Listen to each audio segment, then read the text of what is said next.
Well, the tax man has a piece of our earnings. Some have to give up more than others, so it's understandable when someone pretending to be the IRS calls and asks for money. You may think it's legit, but it's not.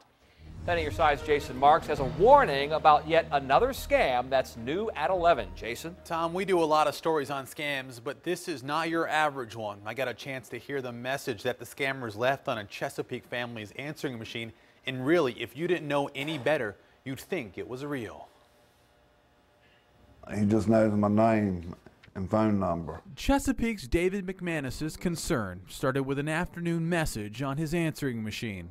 So in the next 24 hours, we will be marking a lien on your assets and your bank accounts due to your inability to settle your dues with the IRS. McManus thought, that's not right. This can't be legit. His gut was right on. That is crazy. McManus looked up the number left on the message.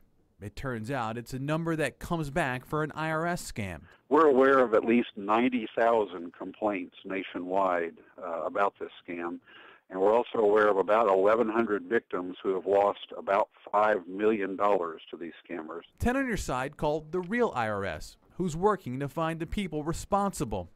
Easier said than done. Do we make phone calls? Yes. But we will always send you a notice in the mail if you owe money and we're trying to collect it from you.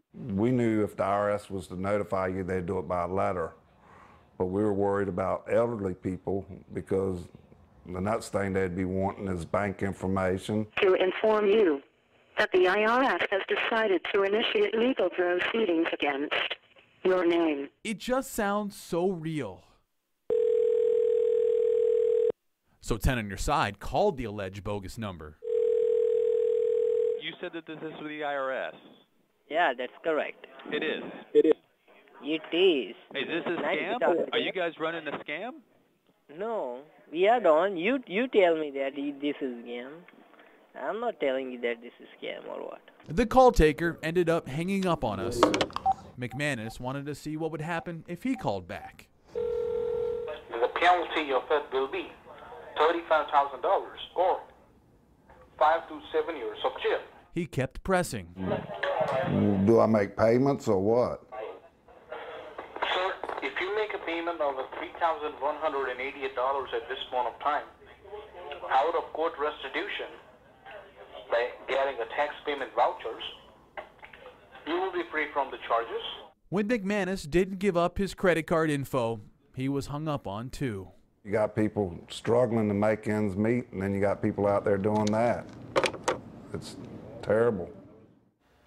The IRS says it's very hard to track the people making these phone calls. If you get a call, just hang up.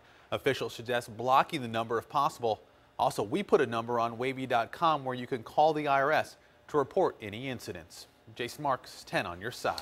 And we are told the IRS will never do any of the following. It will not call you about taxes without mailing you an official notice first.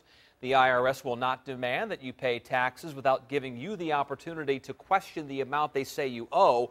You are not required to use specific payment methods for your taxes, such as a prepaid debit card. The IRS will never ask for credit or debit card numbers over the phone or threaten to call local police to have you arrested for not paying.